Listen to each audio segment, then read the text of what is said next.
We have reached the midway point of the regular season in high school football, and time is kind of running out for those teams to make their playoff hopes. Shane right here with Yanni Caracas for week 6 of the high school football season. Yanni, this is a very critical time of the season. Teams are on that playoff bubble. Are we in or are we out? They got to play well. Teams that are playing well right now, they're hoping to build that playoff resume heading into district battles and a chance to host a playoff football game in the postseason if you win your district. Yeah, our game of the week, 2 teams trying to do just that. Undefeated Jupiter and 1-loss Palm Beach Central, ranked 4th and 5th respectively in our top 10 poll. Smile, it's the homecoming court for Central, and this is a game that could decide the 7A District 12 winner. Opening drive for the Broncos. Chance Rootson drops an absolute dime to Kamari Williams, who is guarded closely no matter. 58-yard touchdown. Central takes the early 7-0 lead. Still in the first, Jupiter going for it on 4th down. Andrew Embick rolls out, hits KJ Larson, but stopped just short of the first down marker. Broncos take over, but Jupiter gets the ball back. Here comes Christian Van Horn down the sideline on that TD pass, and we are tied at 7. Broncos turn now. Rootson with another dime, this time to Preston Parker. Broncos then line up Ethan D'Agostino, 46 yards, and that kick is good. Well, how about the legs? Central up 10-7. We know head coach Jason Crabman loves a fake punt. The Warriors connect on it again. The pass play to Regan foul, and that would lead to a game-tying field goal. 10-10 at the half, but the Broncos pull away in the second. They win 26-10. Handing Jupiter their first loss of the season.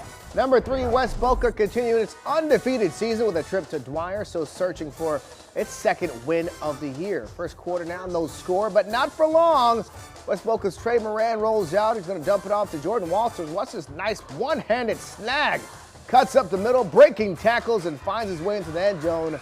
Touchdown Bulls. It's 7-0.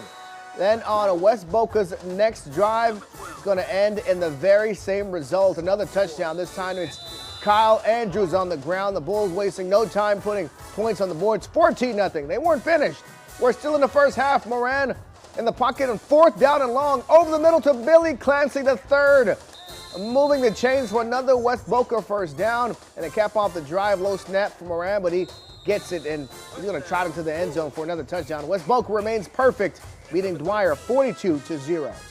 All right, now to 2 teams with some work to do if they plan on making the playoffs this season. We're talking about Wellington hosting Palm Beach Lakes. Both teams with just 1 win so far this season in the same 7A District 12 as the 2 teams we just saw, Jupiter and Palm Beach Central.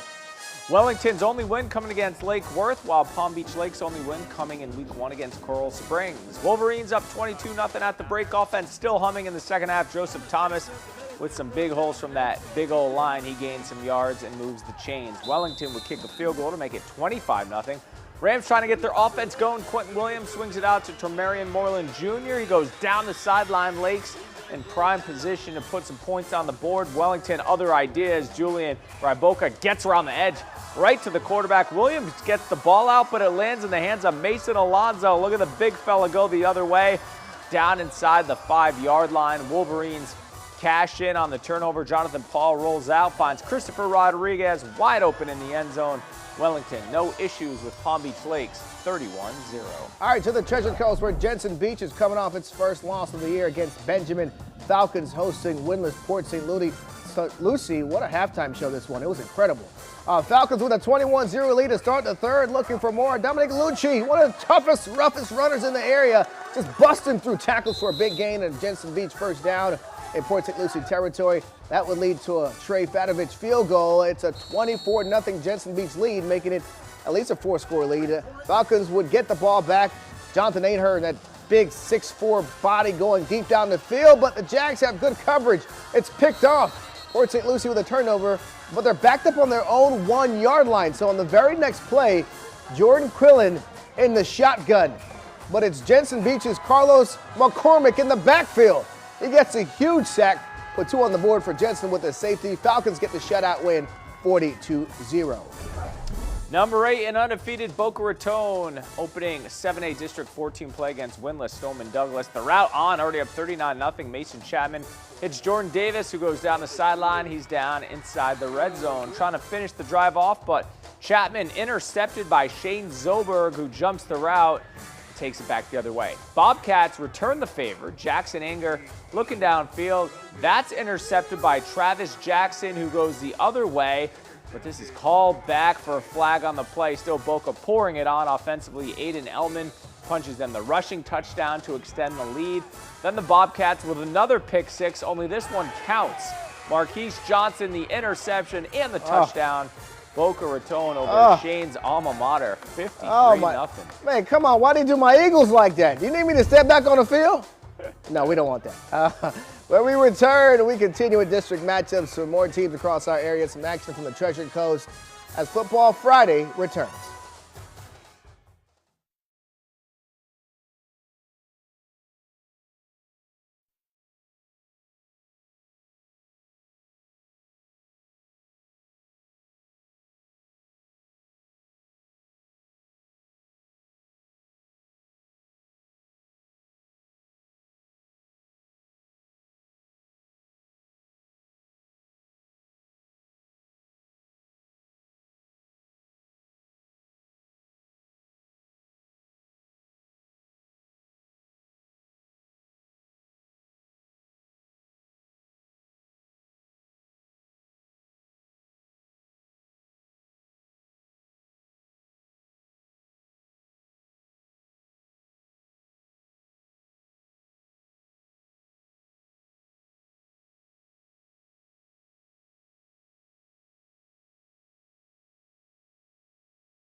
Welcome back. Both Okeechobee and Sebastian River looking up at John Carroll and Jensen Beach right now in 4A District 13. Both teams 0-1 in district play. These two teams met last in the playoffs back in 2020. And prior to tonight's game, our community champion Mike Lyons here is on hand to celebrate the work of Dr. Holly Hamilton, who co-founded the Sebastian River Gridiron Association, is a right-hand woman to the head coach. She spearheaded Military Night and also helped create a scholarship program that has given out to over $9,000 to players going to college. Just an inspiration for that area. As for the game, Sebastian River beats Okeechobee 22-0.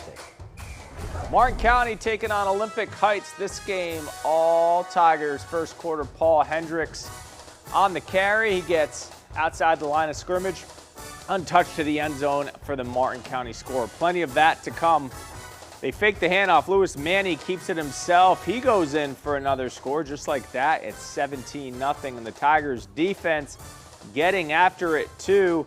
Grady McKinney, the senior captain, with the pick. He's going to take it all the way back for the score, the pick six. And then eventually receiver Garrick Lewis gets in on the scoring. Martin County, big win over Olympic Heights, 52-0. Fort Pierce Central having a great season with just one loss, playing at Vero, who's coming off back-to-back wins. No score here early in the second quarter, but Vero knocking at the door. Josh Lansford with some good blocking. He's going to scamper himself right into the end zone for a touchdown. The Indians, they get on the board first. They're going to get their third win of the season later in the quarter. They're at their own 35, but that's no problem for Champ Mounds. The 6'3", 200-pound freshman showed off that big arm. Shows why he's already got some college offers. Xavier Stinson makes the catch, 65-yard touchdown to extend the Vero lead. Third quarter now, Vero again on the doorstep, and Mons is going to tuck it and barge his way across the goal line for the touchdown. Vero gets a 3-3 with a 35-0 shutout. All right, play of the week now to our game of the week. Chance Rootson of Palm Beach Central threads the needle to Kamari Williams, who had a defender right on him. He says no big deal, 58-yard touchdown. Broncos beat the Warriors 26-10. All right, time now for our scoreboard. Number 7, Glade Central shuts out Clewiston 42-0. Somerset at Tampa Catholic game canceled. Still waiting on a makeup date there. Spanish River takes care of Coral Glades 61-6. St. John Paul II with a 1-point win over Pinecrest. Fort Pierce Westwood taking care of Centennial at home 38-8.